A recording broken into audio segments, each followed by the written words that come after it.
मला कोणीतरी म्हणालं कार्टूनिस्ट आणि कॅमेरामॅनची युती झाली. मी म्हटलं नाही, असं म्हणणं योग्य नाही. मग म्हणे कॉमेडियन आणि कॅमेरामॅनची युती झाली. म्हटलं हेही म्हणणं योग्य नाही. मी त्याला स्पष्ट सांगितलं कोणाचं प्रोफेशन काही असू शकतं, त्याच्यावरनं तुम्ही त्यांची खिल्ली उडवणं हे योग्य नाही. ही युती कार्टूनिस्ट आणि कॅमेरामॅनची नाही आहे, ही युती कन्फ्युजन आणि करप्शनची युती आहे. एक कन्फ्युज्ड आहे आणि दुसरा करप्ट लोकांचा नेता आहे. कन्फ्युजन आणि करप्शनची नीती आहे. आणि खऱ्या अर्थानं आपण एक लक्षात घ्या, या कन्फ्युजन आणि करप्शनच्या विरुद्ध आमची युती कॅपॅसिटी आणि करेजची युती आहे. या मुंबईला बदलण्याचा एक ध्यास घेऊन या ठिकाणी आता आम्ही युती केली आहे. बघा, आता यांना मराठी माणूस नको आहे, यांना चंगेज मुलतानी आता जवळचा वाटतो.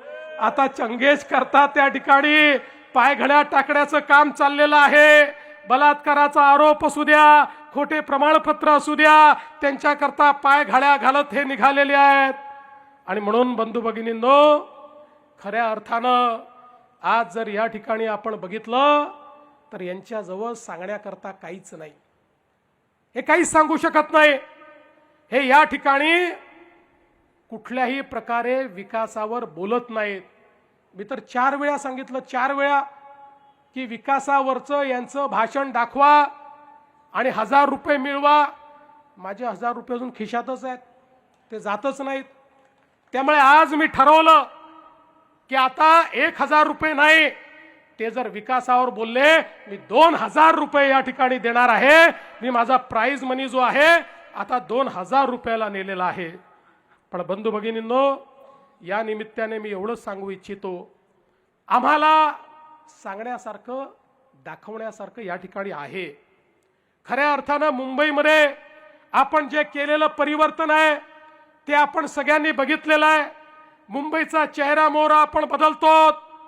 ज्या प्रकारे या ठिकाणी गेल्या 10 वर्षामध्ये 7.5 वर्ष आपलं राज्य, त्या राज्यामध्ये आपण जे परिवर्तन केलं माननीय मोदीजींच्या नेतृत्वात या देशामध्ये आणि महाराष्ट्रामध्ये महायुतीचं सरकार आल्यानंतर ज्या प्रकारे मुंबईचा चेहरा आपण बदलला, आता देशभरातनं लोक या मुंबईमध्ये येतात आणि सांगतात हो, आम्हाला बदललेली मुंबई पाहायला मिळते. अनेक लोक आश्चर्याने तोंडात बोटं घालतात, इतक्या कमी वेळामध्ये एवढं मोठं ट्रान्सफॉर्मेशन कसं होऊ शकतं.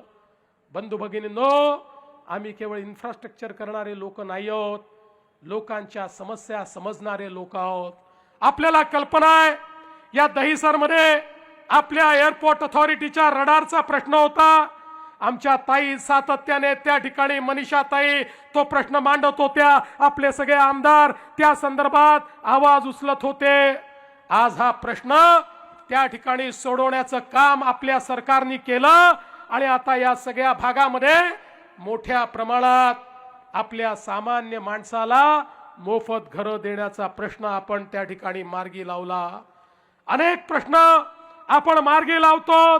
सीओडीचा प्रश्न आहे, आमचे प्रयत्न चालले आहेत. मला विश्वास आहे माननीय देशाचे जे काही आमचे डिफेन्स मिनिस्टर साहेब आहेत त्यांच्यापर्यंत आम्ही पोहोचलो आणि मी तुम्हाला सांगतो लवकरच सीओडीचा प्रश्न देखील आम्हीच या ठिकाणी सोडून दाखवू. ओसी नसलेल्या इमारतींना पाणीपट्टी दुप्पट लागायची, ते आपण रद्द केलं. आज एसआरएच्या माध्यमातून मोठ्या प्रमाणात पुनर्विकासाचे प्रकल्प हातामध्ये घेतले. या ठिकाणी अनामत रक्कम ही बिल्डर 40,000 रुपये ठेवायचा, ती 1,00,000 रुपये आपण केली. त्या ठिकाणी आमच्या झोपडपट्टीतल्या लोकांना त्यांचे किरायाचे पैसे ॲडव्हान्स मध्ये मिळाले पाहिजे याकरता व्यवस्था उभी केली. लोक जे बाहेर आहेत ते आपल्या घरामध्ये आले पाहिजे याकरता जे काम न करणारे विकासक होते त्यांना रद्द केलं आणि काम करणारे विकासक हे त्यांच्या जागी आणले. कारण आम्हाला कागदावरच्या योजना नको आहेत. एसआरएच्या माध्यमातून या ठिकाणी झोपडपट्टीत राहणाऱ्या प्रत्येक व्यक्तीला त्याचं हक्काचं मालकीचं घर आम्हाला द्यायचं आहे. आणि मी तुम्हाला सांगतो, पूर्वी ज्यावेळी झोपडपट्टी मुक्त मुंबईचा विचार केला जायचा, त्यावेळी झोपडपट्टीवाल्यांना इकडून काढून कुठेतरी टाकून द्यायचं, अशा पद्धतीची संकल्पना होती. होय, आम्ही झोपडपट्टी मुक्त मुंबई करून दाखवू, पण त्या झोपडपट्टीत बसलेल्या गरीबाला त्याचं हक्काचं घर हे आम्ही त्या ठिकाणी दिल्याशिवाय थांबणार नाही, हा आमचा संकल्प आहे.